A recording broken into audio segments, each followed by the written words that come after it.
Olá, queridos alunos! Tudo bem com vocês? Espero que sim. Nessa aula, nós vamos sistematizar o nosso estudo sobre o Teorema de Pitágoras.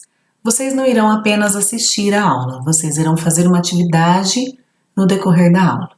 Então, eu proponho que vocês peguem um papel e anotem o que eu sei. Esse vai ser um tópico. O que eu sei sobre triângulo retângulo, Pitágoras e Teorema de Pitágoras.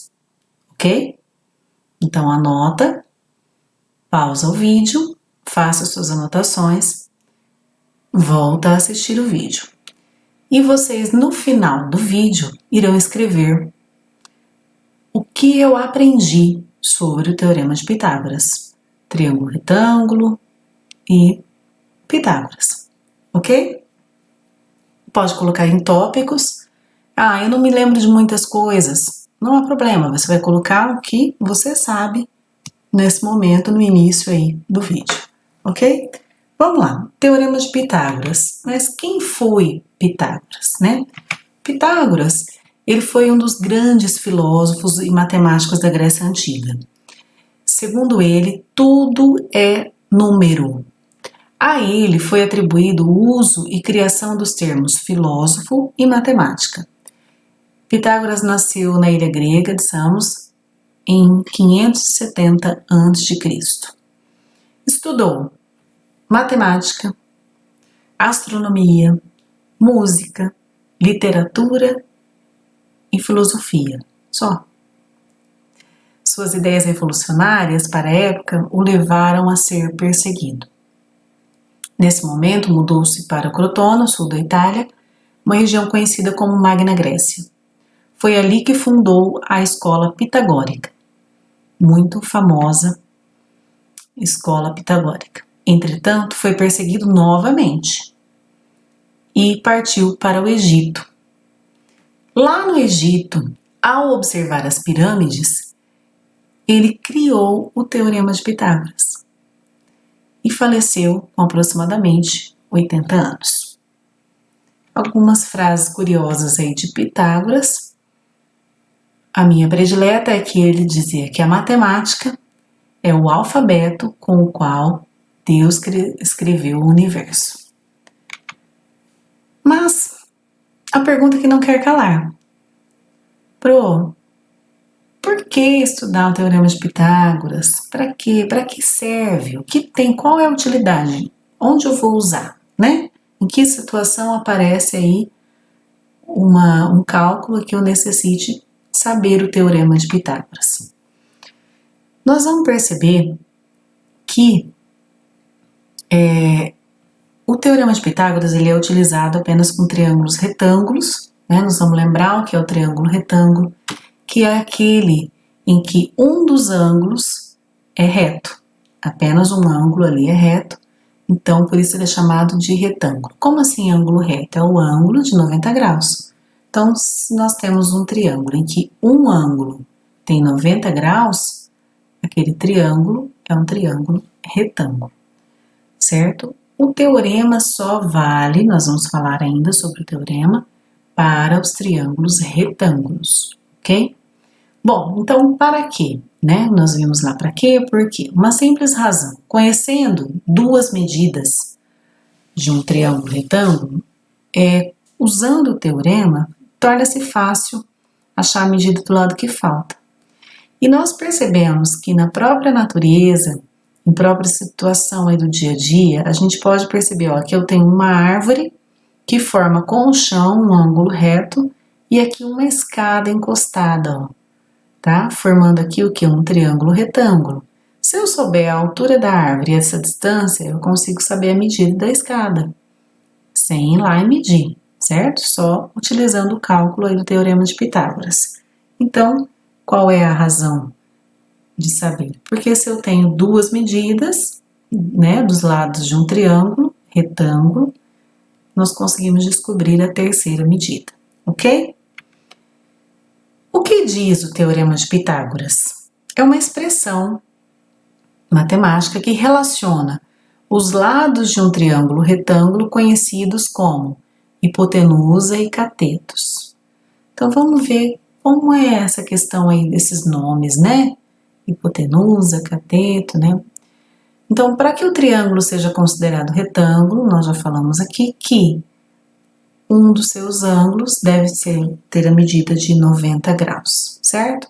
Então, nós vamos olhar aqui um triângulo retângulo e eu vou mostrar para vocês, então, sistematizando aí o estudo que vocês já vinham fazendo naquelas atividades de compensação, de ausência, né?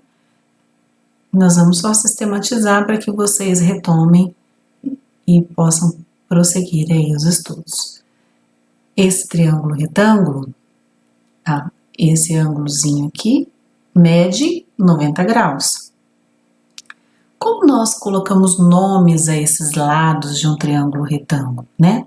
Foram dados esses nomes.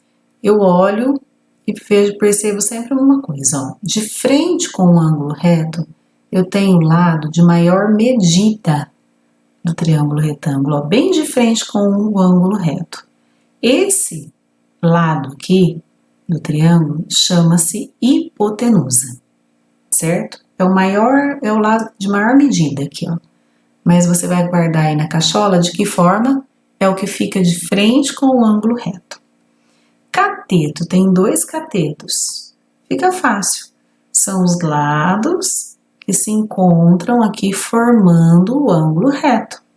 Então, eu tenho esse lado do triângulo retângulo que se encontra com esse outro lado, formando aqui 90 graus. Esse lado chama-se cateto e esse outro lado também chama-se cateto. Aquele que fica de frente é quem? Hipotenusa. Então, vamos ver como nós vamos utilizar tudo isso daqui, né? Vou primeiro nesse slide aqui mostrar para vocês o seguinte. Uma das formas com que ele demonstrou aí esse teorema é o seguinte. Ele tem aqui, ó, um triângulo retângulo com medidas 3, 4 e 5. Estão visualizando o triângulo retângulo bem no meio aqui? Então, aqui, ó, esse que mede 4, nós podemos chamar o quê? Isso aqui é cateto ou hipotenusa? Ele vai formar com o que mede 3 um ângulo reto bem aqui, né, ó. Então, aqui é um cateto, outro cateto. Lá, a hipotenusa vai ser 5. Percebam, observem aí uma coisa. Se você construir aqui ao lado desse cateto de medida 3, né, um quadrado 3 por 3, qual vai ser a medida da área desse quadrado? 3 vezes 3, 9. Se eu construir aqui também um quadrado com 4 unidades, né, de lado, ó, 4, 4, a área desse quadrado será 4 vezes 4, 16. E se eu construir em cima desse outro lado, que é a nossa hipotenusa, tá? Não é hipotenusa esse aqui? De frente com o ângulo reto, hipotenusa. Um outro quadrado, ó, aqui no mede 5, vou fazer um quadrado de 5 por 5 unidades, aqui ó, 5 por 5. 5 vezes 5, 5 ao quadrado, que é igual a 25. Olha que curioso, presta atenção. Quanto é aqui? Então, ficou a área 9, 3 vezes 3, 9. 4 vezes 4, 16. Quando eu somo 9 com 16, dá quanto? Isso, 25. Que é justamente essa outra medida aqui.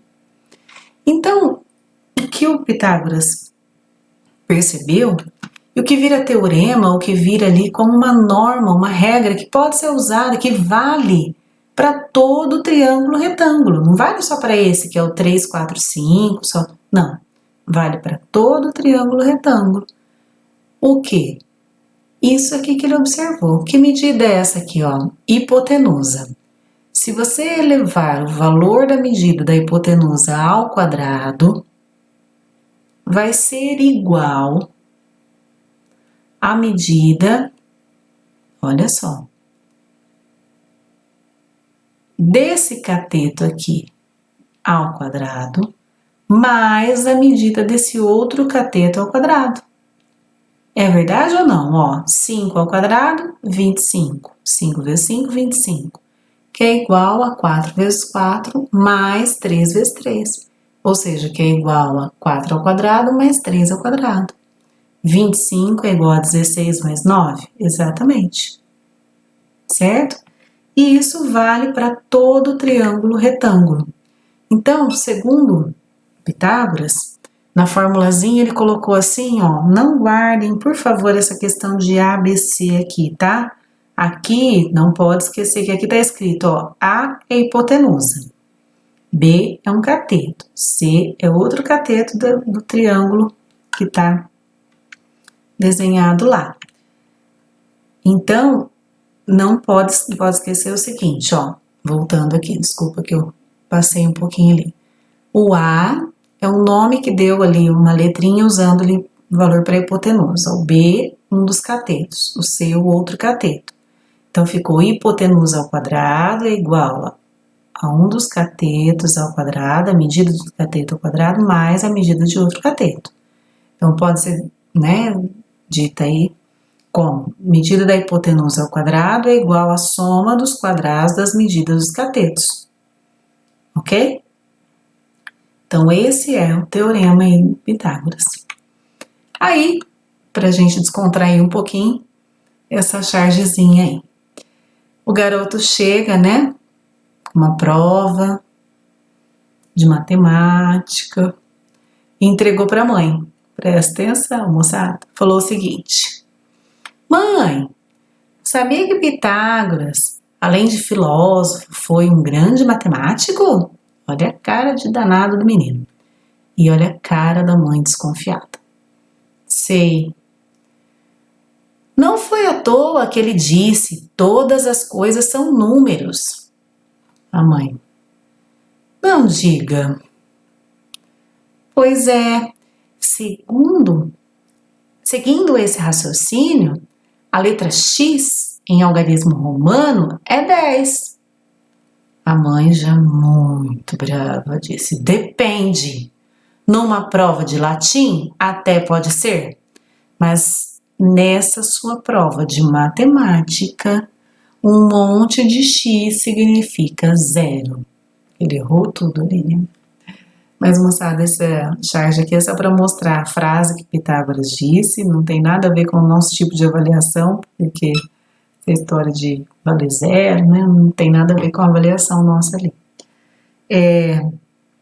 Espero ter, então, contribuído um pouquinho, feito vocês aí, de certa forma, retomar, organizar os estudos aí sobre Pitágoras e Teorema de Pitágoras. Essa aula lá, eu vim aqui só confirmar com vocês nesse último slide, que essa aula é para sistematizar o estudo da atividade complementar ali proposta. Eu pedi uma pesquisa, né, que vocês fizessem, e a prática das situações problema propostas no Movimento Aprender, o nosso material didático, será realizada por você, conforme eu disponibilizar nas rotinas semanais e durante as aulas online, para que possa tirar as eventuais dúvidas. Então, aqui nesse slide eu não tenho exemplos, não tem cálculos, assim, a gente só bateu um papo um pouquinho, sistematizando ali sobre o Teorema de Pitágoras, porque nas aulas aí nós vamos corrigir exercícios, resolver, tá? E tirar as dúvidas aí de vocês, ok? Bom estudo, façam aí, finalizam agora aquela atividade que eu propus, né? Escrevam agora o que eu aprendi, olhem, né, para o slide, para essa videoaula e vão sistematizando aí todo esse estudo, colocando então, lá vocês colocaram o que eu sei e agora o que aprendi. Espero ter contribuído um pouquinho, um grande beijo no coração de cada um e logo estaremos juntos novamente nas nossas aulas aí online. Anotem as dúvidas, vão tirando as dúvidas, estou sempre à disposição, estou aqui para ajudá-los, fiquem tranquilos, sempre com muita responsabilidade, fazendo as atividades propostas, cada atividade tem o seu propósito, não deixem nada para trás, não deixem as coisas acumularem, tá ok? Anotem as dúvidas e vamos conversando aí, ok? Beijo, meus amores, no coração.